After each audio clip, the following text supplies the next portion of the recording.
Everyone, welcome to a Casual Watch Talk Sunday Social. Sorry, we're a few minutes late there. I was streaming on the Instagrams, and I couldn't get it to go live for some reason. But it looks like we're okay now, so we will carry on and keep calm and carry on. Well, it's just Todd and I. We had a few people unfortunately couldn't make it, so we might flip the script a bit on what the show is. But Todd, do you want to what are you wearing? Yeah, I hope it's 20 watches so we can. Yeah, I have 37 watches right in front now. So this is the I'm gonna get the model number. I just want to make sure I say it right. Yeah, 8002. So 6139 Seiko, 8002. Oh my gosh, I always have a hard time getting this set up. Will it focus? Will it focus? There we go. There it is. It's hard to show even on a good. There we go. I get some of the purple hues. This is one of the rare dials, like the coffees and cream. It's purple, and with a little bit of a sunburst effect on it. It's a terrific watch. Yep. From the early 70s. And then I will go with, I'm wearing my Christopher Ward, the Extreme GMT, which I have not yet reviewed. I need to review it, but I had so many watches that were sent in to cover the Black Friday stuff, so I had to get those reviews out. So those were pretty fun watches, actually. That one in the VHS tape, and then I had the one that was the brand new Aviate watch. Did you see that Aviate watch? Yeah. I review on it too. I thought that was a really, like you said, Aviate-B or Aviate, I'm thinking of the aircraft, but Aviate watches, I've always kind of liked them. They're a little bit kind of like you said, they're a little quirky, and I'm into quirk. But that watch you showed, I really liked it. Actually, it's a little bit of a departure for what they've normally done. I think you're right. Yeah, exactly. It's very understated. The way that I think worn and wound. I kind of joked about it in my review that I imagine the worn and wound designers were the Aviate guys like, well, we could make it 3D, and they're like, no, just make it simple. Okay, well, what about this? We put a plane on it. No, oh, Russell's in the house. Hello, Russell. Yeah, and the wrist chick. Thank you for joining us. Wow. And then we got Mark as well. Mark. Rustic Time. Eric. Patek Philippe. And then we got Sam Nova. Is listening to us. Now's our opportunity. I know. We can affect their design. Watches. It's funny. I did review a Patek Philippe once, but I haven't checked it. It was one of the early ones, but I don't know whether it did very well. I think people were really expecting me to do it. It was when Bob's Watches were kindly letting me go there on a Friday after work when I lived in California. It was awesome. They were like, yeah, whatever you want to review. I just wish that I'd been better at making reviews at that time. But I mean, we still got through. So yeah, the only like Panerai and all sorts I ended up reviewing dead early on. But also upcoming review, I managed to get the new Call of Duty Black Ops 7 watch, which I don't play Call of Duty, but I think the reviews of it are. I think the watch is going to be better than the reviews of the actual game, but it's really cool. It comes in this Pelican. I think it is a Pelican box. Normally they're like Pelican style ones, aren't they? Pelican style. You think that's really a Pelican box? Yeah, I think so. Because I think they make those ones, don't they? And it's got a real strong. I'm not going to open it up because then people won't need to watch the review. But but yeah, it's sturdy because that's proper thick. Well, Hamilton knows a thing or two about military things, so maybe they got the case right.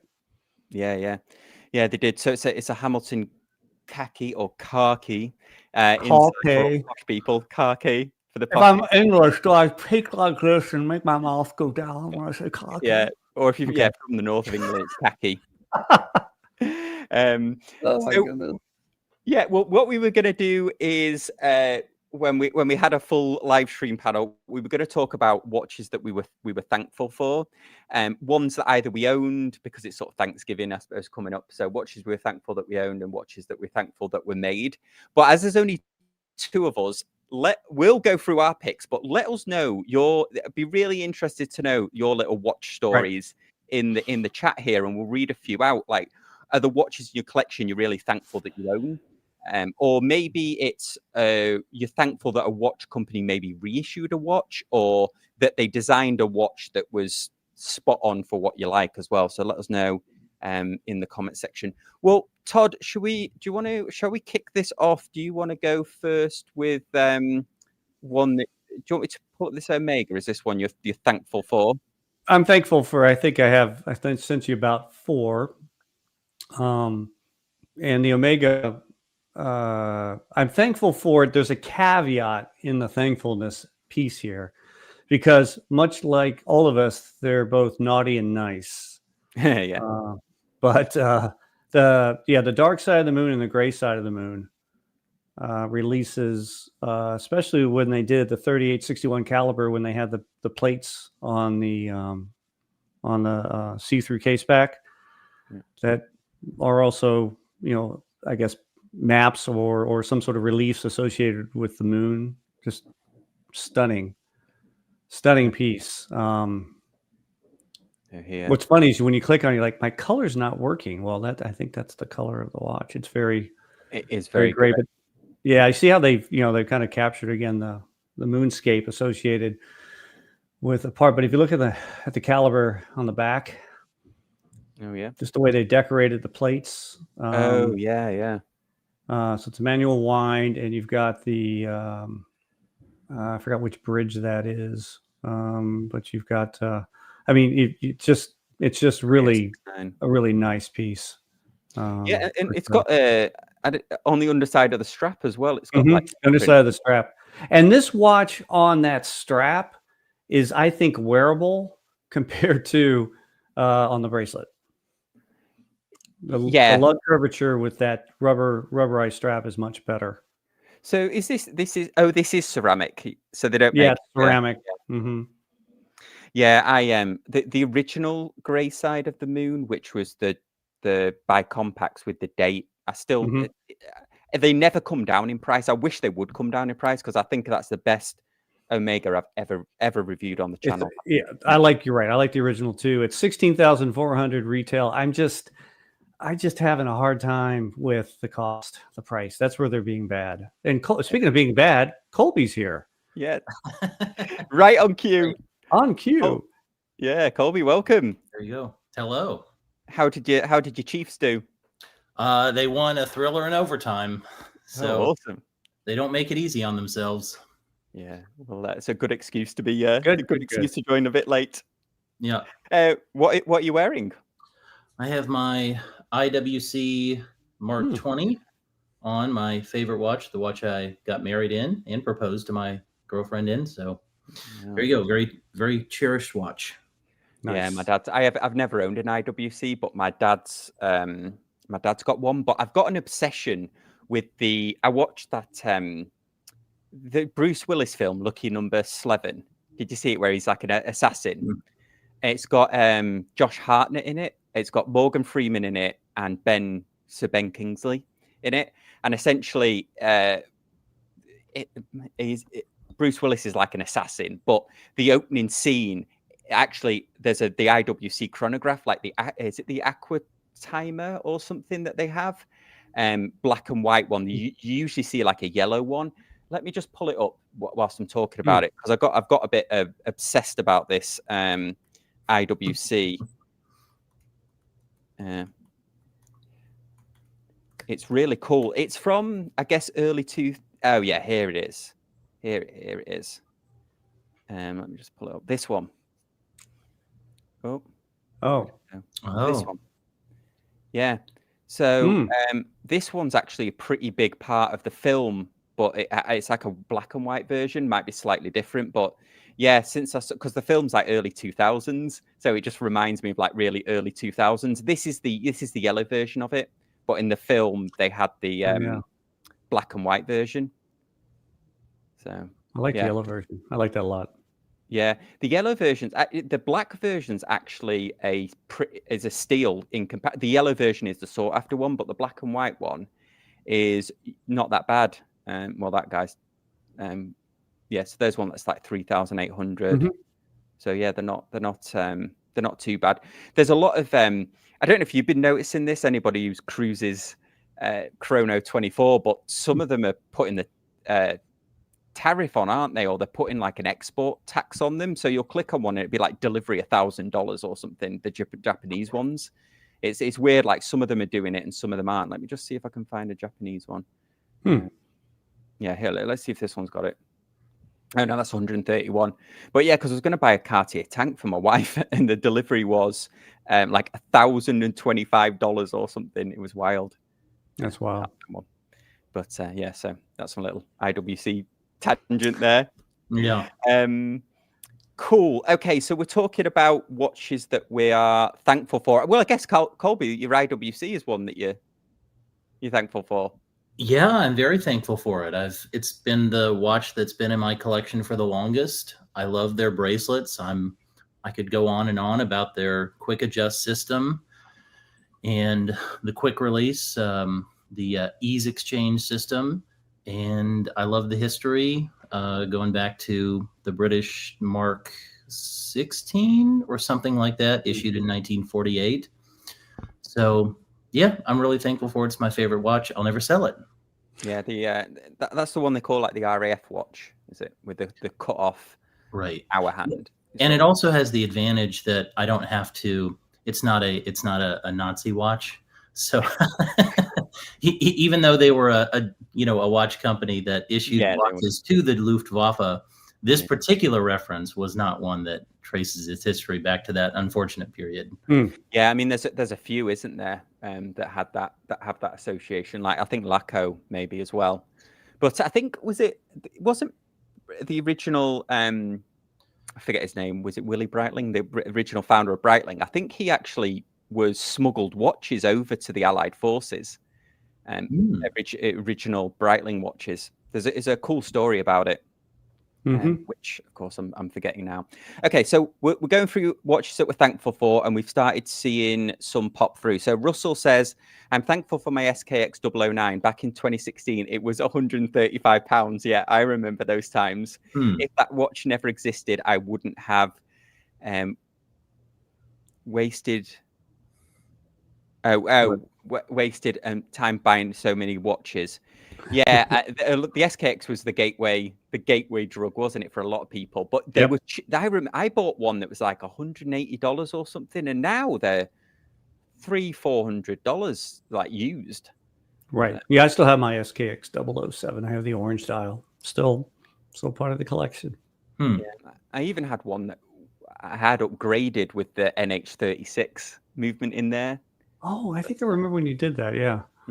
Yeah, we did it with a turtle as well. We did it with the video. I never videoed the SKX, but I videoed the turtle. We did the turtle, and we put like a sapphire on it. That was Chris with a K, who I used to do the podcast with, did it all. That's actually on the channel as well. Okay, let's come up here and see.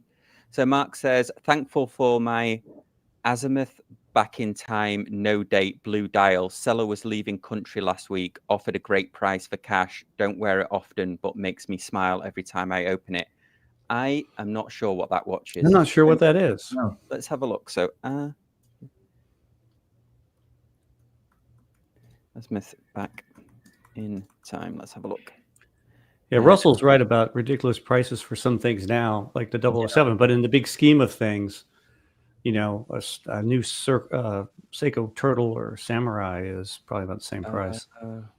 So I'm trying to find it. Their actual website is down, but I think it's going to be one of these crazy like Mr. Robot watches. Oh, yeah. That, let's just. Oh, there we go. Back in time. Oh. Keep getting order for some reason. Azimuth watches. Azimuth back in time. Let's see if this has got a picture on it. Okay. Oh, so it runs backwards. That's pretty cool. In more than one way. The numbers are printed backwards. I love it. Oh, yeah. So it's like a mirror. Yeah. That's cool. Yeah, I never knew this watch existed. I did, and the Mr. Robot watch, Mr. Roboto or whatever watch, because Andy over at Chrono Passion 7 with Palm, the podcast, he had a Mr. Robot watch for ages. Okay, let's have a look. So The Wrist Chick says, thankful for my Hamilton khaki field, fell in love with the simple design and history behind it. That started my watch collecting journey. Yeah, that started, the Hamilton khaki was a lot, it got a lot of people into watches. This actually is the first one that the one that's in here is the first one I've ever actually owned. So, yeah, that was my very first kind of nicer watch, was the khaki field 42. Yeah, they used to be a deal, didn't they? You could get them for, I feel like $400, $500. Some of the entry level khaki watches, but I mean, this was a grand. That's right. Over $1,000. So, yeah, like a lot of things. Yeah, the quartz khakis are, I think, still reasonably priced, but I don't know what the current pricing is now. Yeah, I don't know. The Hamilton Hamilton was quite. I don't think a lot of people know that they used to always do.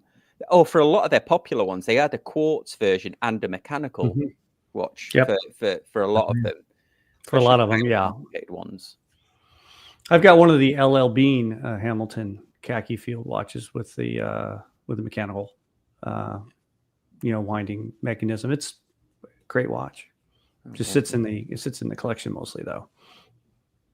Okay, so so Brian says, the watch I'm most thankful for this year is my Aquanaut and being able to get it at retail. Yeah, I've actually had the pleasure of seeing Brian's Aquanaut. It's beautiful. It really is. I think that would be, if money was no object, I think the Aquanaut would be, I don't suppose, a grail, I guess, but I know. Bring up a picture. Yeah. Let's have a look. So, Aquanaut doesn't get a lot of love from IWC. Yeah, this is the Patek Aquanaut. Oh, I see. Yeah, he's got this is the let's have a look. Yeah, sorry, I should have said that. I had seen it, but nobody else on the panel had seen it, so they didn't know what I was talking about. I haven't seen it, no. Oh, yeah, of course. Yeah. So it's the Aqua. But you're right, Colby. It doesn't get a lot. This doesn't get a lot of love from Patek either. It used to be the I guess if there was such a thing as an entry level Patek, the Aquanaut used to be it. But as they got more popular, they really got. I think Brian's is. That's it right there, right? Yeah. Brian's, not the bejeweled one. I think these are the chronograph ones. But yeah, I think Brian's just a 3-hander, and I think it's rose gold from memory. But yeah, beautiful watches. Yeah. Cool. Definitely. Oh yeah, Mark says Hamilton khaki is my daily driver. Remove that, and then let's have a look. Brian says, Colby, I love that IWC means a lot to you. Watches don't just tell the time; they mark occasions. Yeah, they do. Yeah, they do. Oh yeah. So Rich Chick says the mechanical was around 500 when I got it. Yeah, they were. They're double the price now. I mean, I paid $1,000. I mean, that was a special edition, but I think even the standard one's up at 800, something like that.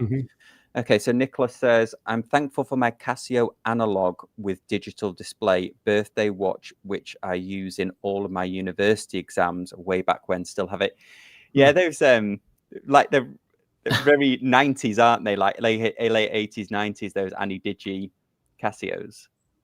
Yeah. Cool watches. I hope that was allowed at your university, Nicholas. I hope you weren't surreptitiously using it. Oh yeah, with storing the. I think like a teacher because I am a teacher. Yeah, I mean there was calculators and all sorts, wasn't there, that you could program into the memory, allegedly. Okay, so let's have a look. Okay, so whereas we're waiting for some more to come through, Todd. Well, actually, Colby, did you have another one that you had come to mind? Watch. Let's see. Honestly, what I was thinking is, and you're gonna laugh when you hear this, I'm thankful for Christopher Ward, the brand, because I just love Christopher Ward. I think anybody who's seen me on the show knows that I'm the #1 Christopher Ward fanboy, but I just have been really impressed with their releases over the last year and just kind of discovering them in general. Like, I can hang out with Mike. I mean, I've met Mike Pearson several times in person, and the brand is just I think, a lot of fun to be involved with, in addition to making watches that I love. Yeah. Yeah, actually, I am thankful for this this extreme, I'll just go full stream, but my extreme Sealander. Why I'm thankful for it is because, like you said, they've essentially taken the best bits of the watches that I love the most from them and combined it into a really cool watch. They do cool stuff. They don't do like a lot of watch companies. Seiko, I guess, is an example. You're like, oh, I wish they'd do that. But then they never quite do it. Rolex, I guess, is the same, isn't it? They never quite do what the fans want. Whereas Christopher Ward, I think, often surprises the fans and sort of gives them what they want. I know the original, one of the watches was the Trident Pro. One of the versions, they asked the Christopher Ward forum and said, what do you want in the Trident 300 or whatever? And they designed it for them. So yeah, they do. I guess they're thankful for their fans, and obviously we're thankful for the fact that they arrived. And also that's our Christopher Ward segment for today. Let's have a look. So Jack says, actually, I'm thankful for Teddy. He taught me everything I know about watches and helped me understand what this hobby is all about. So I'm enjoying every piece I collect because I know why I got them. That's a really good point, actually. Yeah, that's great. I'll second that. I think I've told this on the stream before, but Teddy got me into watches, just like he's gotten a lot of people into watches. And now I kind of feel like I've graduated from Teddy's channel, because I wish he had more of a wide range of videos. But yeah, he's really he was really important in my watch journey. So yeah, Teddy for me, TGV, the Urban Gentry, I've been following since he was pretty young, I'll say, new to it. Teddy for sure, when he was just post MASH, and when he found out that I think he did a few watches and it worked out really well for him, and the rest is history. It's an amazing story on where he is now, considering he started, something very simple. His early videos were, my early videos were really crude. I've deleted most of them off, but his were just, you could tell that he was going to be good. You could tell he was going to be he was going to be a big channel even back when he started out, because he explains things very well, doesn't he? He's easy to digest information, certainly for new collectors. And then of course, the collaborations he's done, but he doesn't. The only thing I would say is, and this is from my own selfish point of view, is he very rarely collabs with other YouTubers. Whereas TGV TGV's been on this live stream. He's been on this show. Yep. Yeah, Adrian, Bark, and Jack, I've been on live streams with him. So yeah, Teddy's the only one that doesn't really. I've never seen him really collab with another YouTuber. Not that he has to. It's not like a requirement, but that's from a creator's point of view, that would have been cool. Yeah.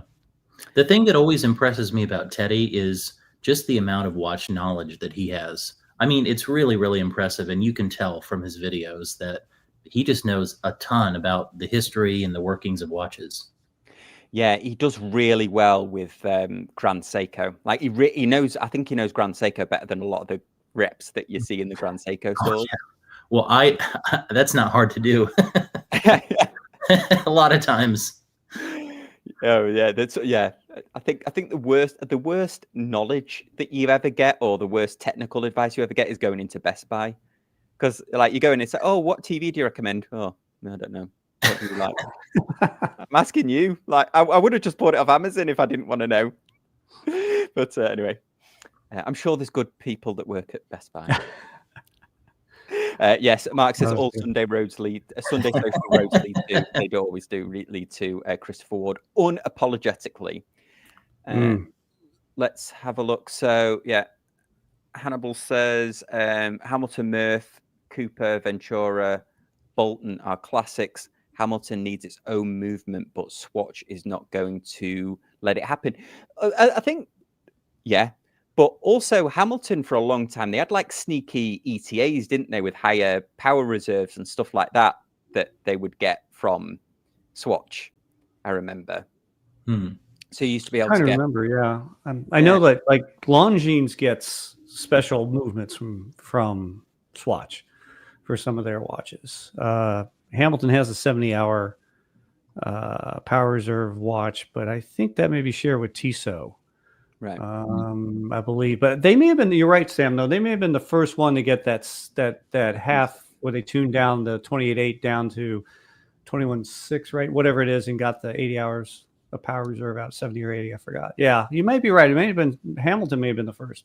Yeah, I remember because I was really into them at one time. I had one called the X Patrol, which was a 7750 chronograph that I quite liked. And then I think the one, it's funny because I think the one that normal people that aren't really into watches, they gravitate to the Jazzmaster line. So you do see I see a lot of Jazzmasters out in the wild, or people ask me about them, and I do recommend them actually. I think they're great. Yeah, Hamilton's my favorite watch company for anything that's, let's say, under $1,000 or $1,500. The prices keep going up, so it's hard to keep track. But yeah, I just if you're gonna buy something new, I think that's still really good. Yeah. Okay, cool. That's not me beeping, is it? Let me just go on. Yeah, what's that beeping? Is that? No? It's me. Sorry, I'm muting it. Oh no. Okay. I was looking around. I'm like, is it all your friends congratulating you about the game? That's right. Let's have a look. So Thomas says the most recent watch that I'm thankful for is my Breguet Classique 7147. I've bought it to Dubai Watch Week with me the first time that I've traveled with it, and it's been a joy to wear. Let's have a look at that. Well, you're in a whole other level of watch collecting when you can write that sentence. When I brought my Breguet to Dubai Watch Week. Yes, it's like 3 flexes in one, isn't it? That's a power flex right there. That is fantastic. Let's have a look. But it's true. Yeah. I think it's this one. Forgive me if I'm incorrect, Thomas. But yeah, I mean, this has been quite a good journey for Thomas, hasn't it? Because he's been saving for ages, and I know he sold off a lot of his collection to try and get this watch. So that's been quite a good character arc of him getting this watch. So that's probably, it's spectacular in its simplicity. I've never seen the small seconds just offset like that. Oh yeah, at 5:30. And it's cool because it's the way it's beveled into the dial. I think that is the dial. Is it enamel? I was gonna say, I think it's an enamel dial. Yeah. Yeah, really cool. Okay, let's have a look. So we've got Remus says, I'm thankful for Tim Masso and Bill Sanders, even if the latter sometimes drives me crazy with his anti-silicon hairspring diatribes. Who is Bill? Is Bill Sanders? He's not that art and science guy. Yeah, Watch Art Sci. That's Bill Sanders. Oh, yeah. Do you know, isn't it funny, like YouTube, how it just stops recommending things and then you forget them? Because it used to recommend me his channel all the time. And now it never recommends me, so I never watch it. It's weird how I was thinking about another channel that I watched all the time the other day that I loved, and then YouTube just stopped recommending it, and I just forgot about it. So, but yeah, what's his problem with silicone hairsprings? I thought they were supposed to be just a lot better than the steel ones. Yeah. Well, it's funny. Some of the watchmakers, it's weird. I guess it's like, I don't know. They're so used for decades working with, whatever the material is for regular hairsprings, a steel that's become, I don't know. For some reason, some of them don't like it. Fed's watchmaker, I forgot his name. He used to appear on some of his videos. Hans, is it? Yeah, Hans. Hans hated silicone hairsprings too. He said silicone doesn't belong in a watch, or something like that. But yeah, I don't quite know the story. Okay. Yeah. Tim Masso, though. Yeah, I think Tim Masso, if I was in an escape room problem and it was about watches and literally my life depended on getting out of that, Tim Masso would be the person I'd have in that escape room. Yeah. For single watch knowledge. It's amazing. Yeah. I used to watch him back in the day, and when he always used to have his sunglasses on back to front, and for some reason it just irked me a lot. And I know people used to mention in the comment section, and I think he just did it as like a troll. he would have like his, and I know he was in the military, so maybe that was. Yeah, he's Navy man. Yeah. But he always used to have like his glasses turned upside down, but like kind of backwards on his head, so you could see them like almost look like cat I can't ears. do that. It's like a runway. It's like a slick runway. They just go, they're just gone. Doesn't work. Colby could pull that off. yes, plenty there. Okay, so let's have a look with Eric says, my first luxury watch, Breitling Chronomat GT B11350. So let's see if we can find that one. Ooh. I do like the Chronomats. Is it one of these? B3350. So I guess it's one of these ones. Yeah, that's like the classic, isn't it? From the 90s style Breitlings. There we are. That is classic. Yeah, I really like the Chronomat. The only Breitlings I've ever owned is two Breitling B1s, the Anidigi ones. Colby, have you ever had a Breitling? I have a Breitling now. I have the Breitling Endurance Pro. Okay. High accuracy quartz. Yeah, it's kind of replaced my G-Shocks. It's kind of like I think of it like a posh G-Shock. So yeah, that's kind of, I use it when I would use a G-Shock normally. Yeah, I really like that one. I think that was what Christopher Ward used to say about that. One of their watches has got the same movement, so they say it's the Endurance. But I like the Endurance because it's like a forged carbon case. Mm-hmm. And I like it because it's also like accessible, isn't it? Like the prices for them it's like an entry level watch, but that you don't really. There's other brands that don't really do that. Like Omega doesn't have an entry level watch really now, right? Even though they used to back in the day. They used to have that racer, the Speedmaster Racing or something. Yeah. What have you ever had Breitling? Have you got Breitlings? I've got one. I was trying to remember. It's just bad when you have enough vintage watches, you kind of forget a little bit. It's a sickness. But I've got a vintage Breitling Navitimer. It's the really unusual one. It's on my IG, but it's not the standard Navitimer chronograph. It's got a little bit different. It's I forgot now. I'm just drawing a blank at the moment. It's not like the 24-hour dial or anything, is it? No. Airman or anything like that. It's not a 24-hour dial. It's a it's got a digital for the hours or digital, and then the minutes are analog it's got a stopwatch. I just cannot remember the number on that. It's an unusual one. I got it at an auction. Oh, that's awesome. A while ago, but they haven't put that out for a while. I think it's about 20 years old. Oh, that's cool. Great bracelet though. It came on the Breitling bracelet. It was a great bracelet. Yeah. Oh yeah, there's Navitimer bracelets. So one of my friend Matt, who was best man at my wedding, and I was best man at his wedding. He's had a Navitimer. He got his Navitimer for his wedding. It's really cool. Mm-hmm. He actually, last time I saw him, it's way off. It's not keeping good time, but he just wears it anyway. Like he's not bothered that he doesn't tell the time. I said, you should just get it serviced. He's like, I'm not bothered. I'm like, well, mate, it might be magnetized. You might be able to find out. Yeah, just might be magnetized. Yeah. So Mark wins the prize here. He's thankful for the Sunday social.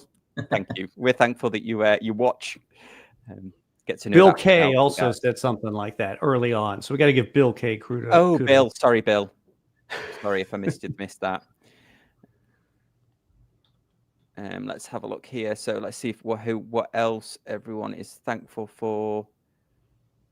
Oh, okay. So actually, Rima says, I have actually come to agree with Bill that silicon hairsprings are an unfortunate cost-cutting measure that cannot be adjusted, and if they break, you must get a new one from the manufacturer. I didn't think they were more affordable because Haraj have like hairsprings, don't they? And I've seen Dave's shown me them. I don't like. Well, you want a silicon hairspring because it has temperature properties that are and anti-magnetic properties that are better than the standard steel ones. I mean, it's an upgrade in materials engineering to me, to my knowledge, and somebody can smarter than me can jump in there. But I don't think breaking a hairspring, I think, is an extremely rare event, and adjusting one is a lot of work, and I don't think that's done much anyway, even for steel ones. So I don't know if I could agree completely with it. But yeah, I've never heard of anyone that had a silicon. Is it Omega has like silicon? There's a brand, isn't there? Oh, somebody name it in the chat that has silicon hairsprings. I thought it was Omega. Maybe I not. think don't Rolex use silicon hairsprings? They use that parachrome or paracron Parachrome. or something. Yeah. Yeah. Parachrome. I think it's like a hardened. I'm not exactly sure what it is, but I think it's like a special metal that they use for it. If anybody knows in the chat, you can. Okay, so Ristful Ignorance is saying, I'm thankful for my first watch, the Argon Dive Master 4 Evo 44mm with Mother of pearl. mother per dial and a 3D Loom Box index. Right, let's have a look at Argon. I don't know Dive that Master. one. Yeah, I've heard of Aragon, but I don't know the model.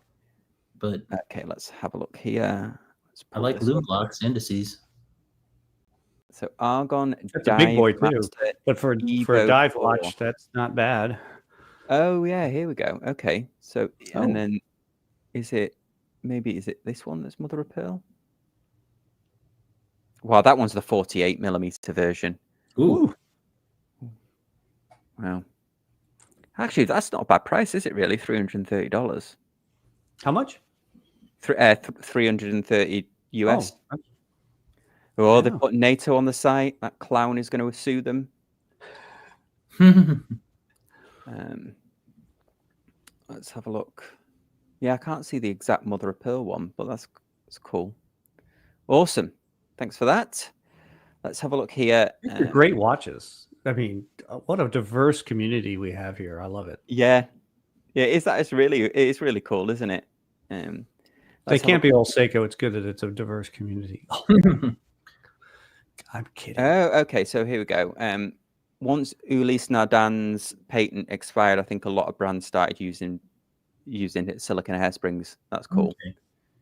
Ooh, can I just second Robert Coleman's comment? I'm thankful for quick release straps. Oh yeah. Because I'm as thankful for those as I am for quick adjust clasps. Yeah. And I just will not buy a strap unless it has quick release. I'm sorry, but you can get right out of here with your strap if it doesn't have quick release. I'm not using a tool to do a strap change on my watch. Yeah, I totally agree. I've got that little electrical. It's like thin electrical tape that they use on circuit boards, like it's like an amber color, and I use that if I have to do it. But yeah, the amount of lugs I've scratched.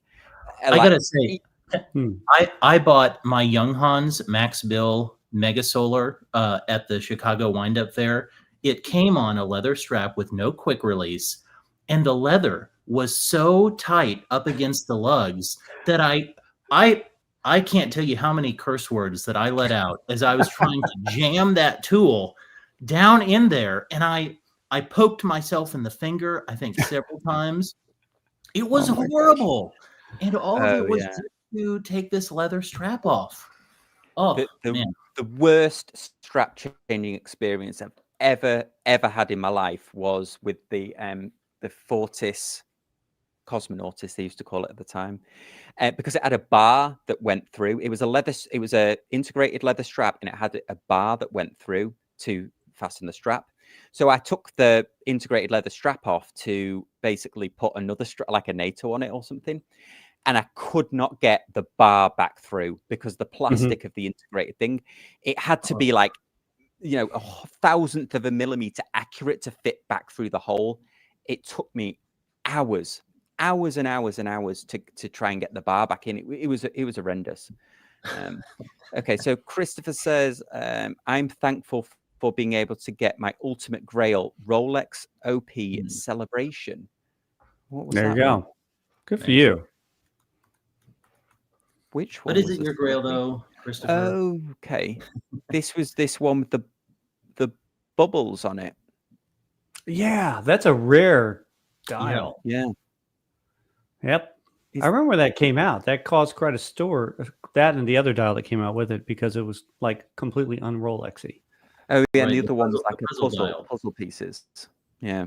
Ooh, that is a cool one. 24. Yeah, that is cool. I wonder if you got it from an AD.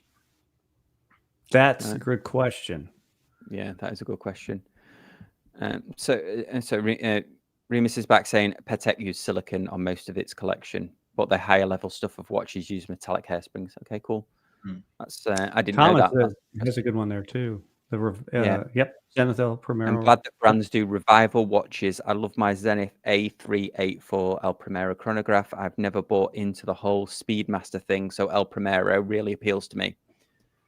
Yeah, I'm thankful that both. So there you go. Yeah, I'm thankful that brands do reissues, but I think what I find funny is, I just find this funny. I don't know how you get around it, but a lot of when they reissue a military watch that was famous for being used by the military, and then they make it super expensive, because it's like a bit ironic, isn't it? Because if it had been that expensive first time around, then the military never would have picked it. Like CWC watches now, they're like $300 or £300 for the G10, but they used to be standard issue for the British military for ages. You used to be able to pick them up for like $20 on eBay. If I'd known at that time, I would have just bought them all, like my retirement G10s. Let's have a look here. So Wrist Check says, I'm grateful for having much more expensive taste now. Take me back to my Hamilton days. Yes, I'm grateful for having much more expensive taste now.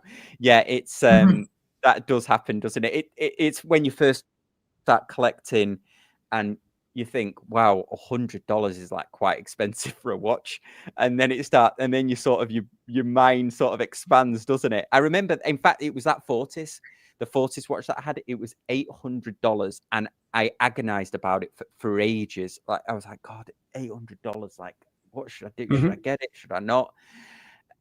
And now, I mean, the Hamilton was $1,000. I mean, I use the channel as an excuse, which I probably shouldn't, because I'm like, I need to review it. But yeah, it's funny how your mind kind of expands as you collect. Yeah. Let's have a look here. That's true. What other people are thankful for. So you say he bought his at Pride and Pinion. From Nico. Oh yeah, Junior says, I'm thankful for all of the friends I've made in the watch community. Yeah, likewise. We're glad to have you a part of the channel, and thanks for being a channel member. Let's have a look. Okay, so we've got, I'm thankful for Cartier Santos Dumont limited edition, can be gotten from the boutique if you actually show passion for the brand. 7 limited editions so far and more to come. Yeah, I'm starting to move around to the Santos. My wife, for a long time, I've been trying to convince her to get a tank. And she never really liked it, but then she liked the gold tank. And I'm like, oh, the gold tank's like 11 grand or something. But she does like the Santos now. And the Santos is getting a lot of airtime. I don't know if anybody watches the Apple TV show, The Morning Show, but Jennifer Aniston's character has a gold Santos in it, so it gets loads of. I don't know. They must. It's on the verge of being product placement. It's in the show that much, but not an Apple Watch. Well, exactly. Yeah. That's a good point. Show that's on Apple TV. I know. Well, those Santoses are. I think their gold ones are like 30 grand. And what is the Dumont though? Let's have a look at. Yes, I think I like those a lot too. If it's the one I'm thinking about. Yeah. Let's have a look. If I can just let me see if I can pull up the Dumont. Okay.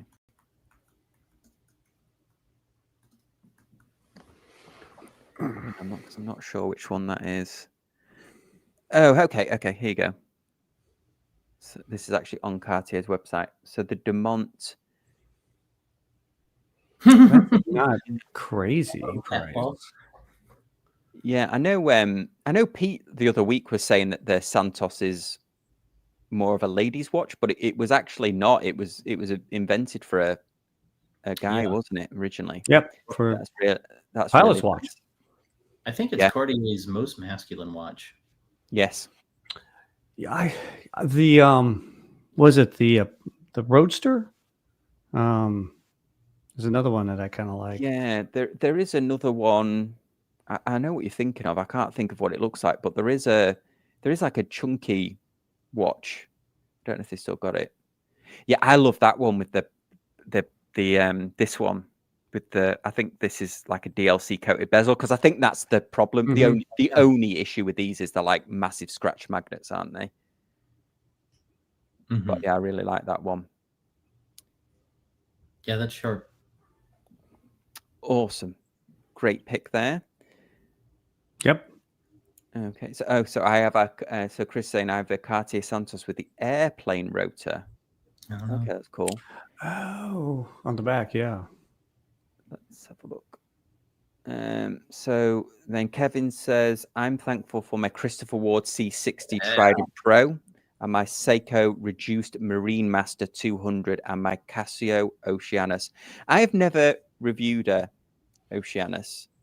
That's their sort of, is that their Grand Seiko-y type one that they have? It's the radio quartz that they have. And it's the higher end one with the best. I think it's the best finishing that Casio offers.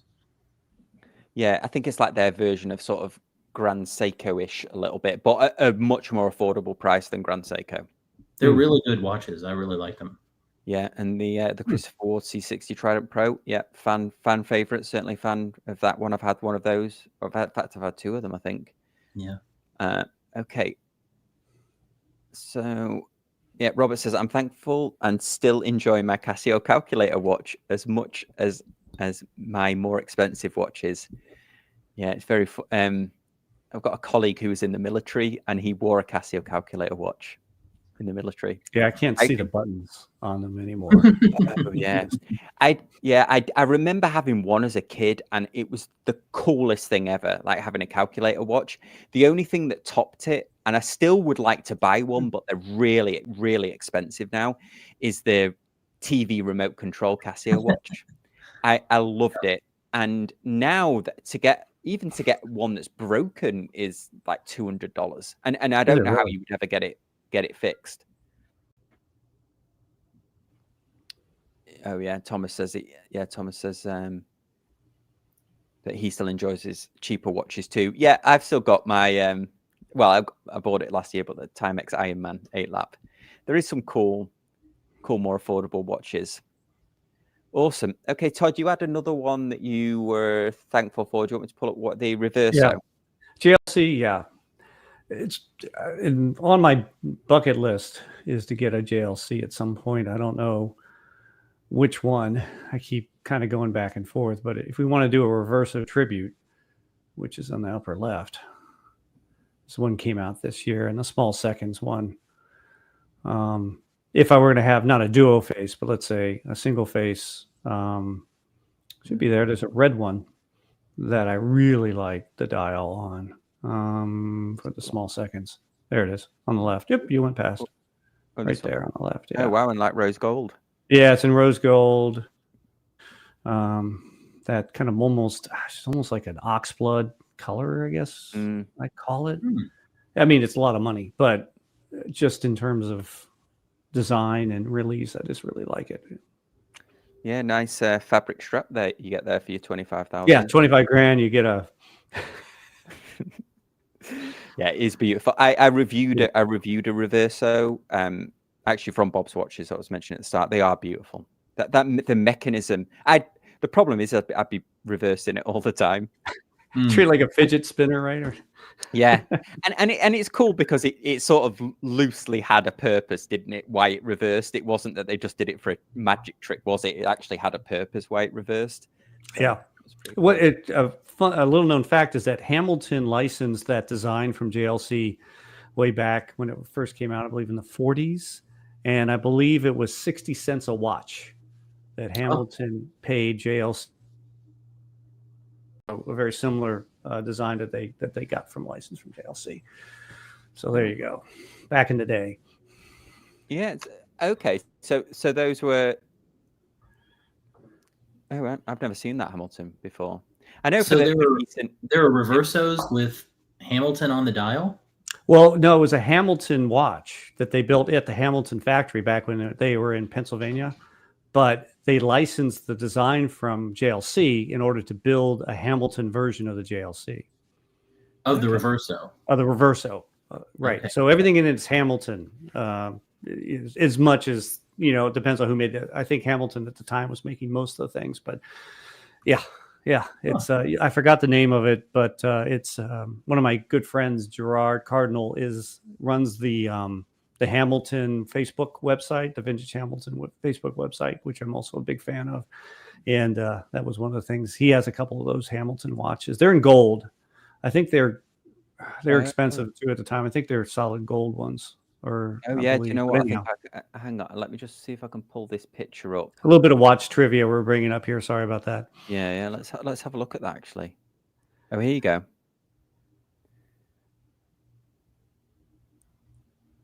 Yeah. Hamilton Reverso. Oh, wow. Reverso Otis. The Otis. Thank you. That's it. There it is. Oh, wow. So it's the same. It's the same design because they licensed it from JLC. Now that's cool. Yeah, it's got the US patent on the inside of the reverse. Mm-hmm. Yeah. Oh, that is cool. It kind of reminds me of the Bolton, which makes sense in terms of the font and everything. Yeah. It reminds me of that. Is the Bolton the one? It reminds me of the Indiana Jones one. That's the Bolton. Right. Oh, that's cool. There you go. Look at that. Another watch we've never known. So Christopher says, my wife's best friend is in. I think he said, my wife's best friend got over cancer. So there you go. Amen. Nice. I bought him a Hamilton khaki field automatic. That blue dial is really, really nice. Yeah. If it's the one I'm thinking of. I'm nutso for a blue dial watch anyway. But yeah, I think that's really, really beautiful. Yeah, Mark's saying a Hamilton loving on the Sunday Social today. I thoroughly approve it. Yeah, we don't. I mean, Todd, you've got a lot of vintage Hamiltons, haven't you? Or a few? Yeah, I have several.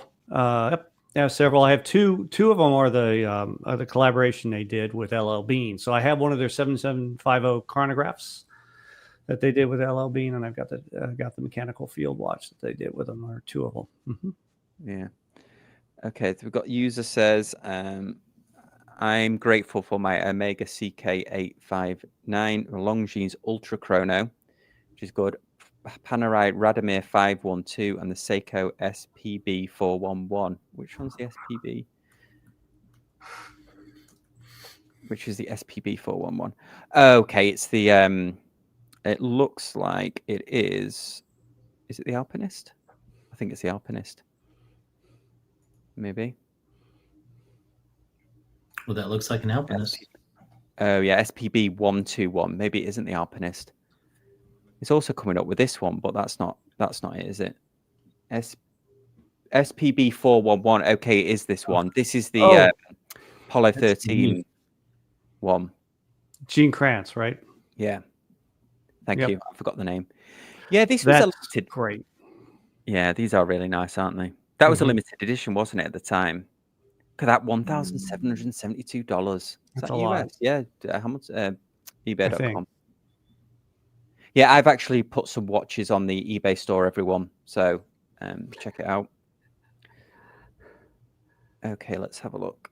Okay, so Robert says, question for Todd. You have a 3-slot watch box. What 3 of your Seikos are going in? Wow, how could you possibly answer that in 7 minutes or less?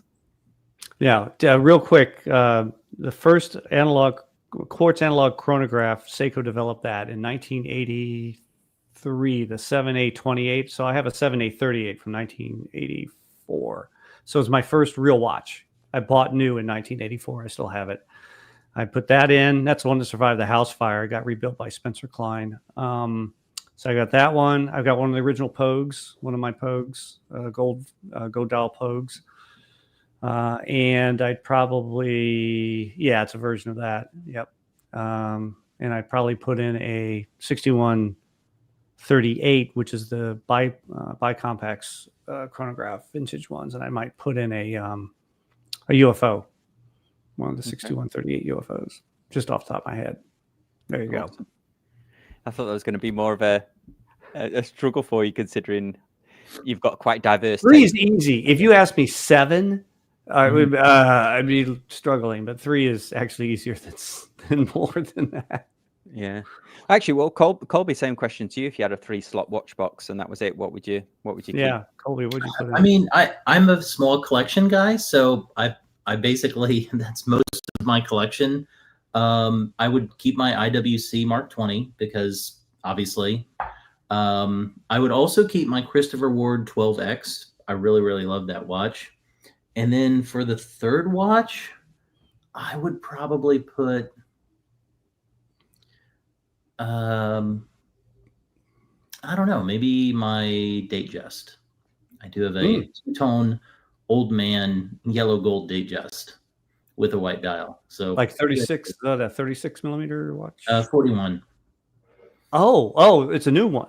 Yeah. Oh, okay. When you said that, I was thinking it was a vintage. Okay. Yeah, I had that green dial date just for ages. I really like them. Yeah. Christopher says, why doesn't the channel have a subreddit yet? I don't. I've never really. I had a Facebook group for ages, but it came. I don't know. It's just like another thing to manage. I don't know. Does the brand person do the subreddit, or is it like supposed to be like a fan thing? I don't know. I don't know. If I don't do really set up a subreddit. Yeah, you have my permission. Awesome. Okay, we'll go three. Well, I should do it. It's a 3 watch box. Well, I'd have to not do the ones that I inherited because I would have to keep those. You can't count those, right? Yeah. So that would be. So I would keep my. I'm amazed at that my because watches don't stay in my collection very long either, and I'm surprised that I've kept the Bremont so long. There's just something about it that I can't. I even looked at it today, and because I put it away, I actually stored it away somewhere, thinking if I came back to it and still really liked it, then I wouldn't sell it. And I did, and I go back and I'm like, oh, it's really cool watch for some reason. I just really like it. And then the other 2 would be probably this Extreme, and then probably I guess my other Christopher Ward. I've got the Dragonfly GMT version. Mm-hmm. Oh, Rishik, thank you for the super chat. Very, very nice. Thank you, very much appreciated. So it would be 2 Christopher Wards and then a Bremont. So I suppose that's like a British theme inadvertently for the British brands. But I think I'm amazed that not to go back onto Christopher Ward because this is like the Christopher Ward's fan page. We're coming to the end of the year now, and they're just like knocking out watches, aren't they? Like I think everybody thought, the Extreme they might sort of slow down because the show season is kind of coming to an end. But then we had the Jump Hour was released after that in the 3 colors, and then we had the Lumiere. Belcanto Lumiere, which was then released after that, which was pretty cool. And I'm wondering whether they might surprise us with something else towards the end of the year. Awesome. Okay. Robert says, lovely choices, Todd. All vintage. It's interesting. Maybe speaks to the quality and value available from Seiko today. I think that does say a lot, actually. I made that video, didn't I, about the 6139 movement was maybe the last great chronograph that Seiko ever made, mechanical. But but that was before they've. Have you seen? They have a new one now. Have you seen the modern speed timer chronographs mechanicals? Yeah, they've come up with a new one. Of course, Grand Seiko has theirs. Which are probably spectacular. I just don't have a modern Grand Seiko, so I'm not sure. But yeah. In fact, two of mine that I was thankful for were 2 Grand Seikos, but neither one were chronographs actually. But yes, yeah. What's funny is we found that the 6139 in an interview with the inventor of the spring drive.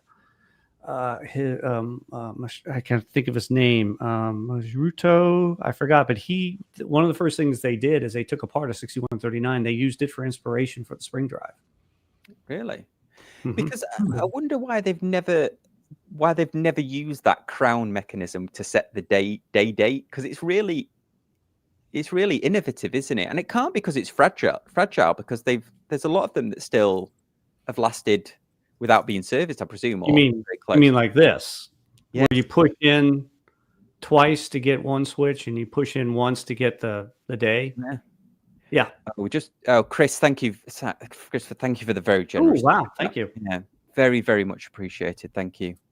Yeah, Yeah, but watching yeah, it the for a long time. 6139 mechanism, yeah, for date changing, yeah, it's robust. It seldom fails. Yeah, so I wonder why they haven't never replicated that. Maybe they haven't got the machinery for it now, but it's really cool. Yeah, so Colby, do you know that the old 6139 Seikos, the crown would set the time, but you would push it in a little bit to set the date, and no, you would push it in a little, yeah, and then you would push it in a little bit more to do the day. The day, right? The day date. But it's funny because you think, oh, I'm gonna just keep over pushing it to and it'll change the day but not the date. But there's something tactile about it where your brain like adjusts to it quickly and you just know the right amount of pressure for it. It's really interesting. So you pull it out to set the time, but then you push it in and it's usually flush to the ground, and then you press it date and then press it again day. It's really cool the way, and I don't think they've ever, I've never seen another watch brand do that, and I don't think Seiko have ever. Yeah, I don't think they do that anymore at all. Yeah. Yeah, my first thought is it sounds fiddly, but maybe it's more intuitive than it sounds. It's surprisingly intuitive. Yeah, I thought that as well. I thought because I didn't actually, I think I had to ask you, Todd, didn't I? Like, how do you set the date on it? I just thought you kept having to spin it around, and like, or push the crown in. It's really cool. Let's have a look. So the last one we've got here before we call it a day is a watch I'm thankful for was made. Just learned about the Vanguard Black Hole Tourbillon. Wow, never heard of it. Yeah, I don't know what that is. Let me just see if I can't find it straight away. We'll perhaps put a pin in that for next week. But let's have a look if I can find it there.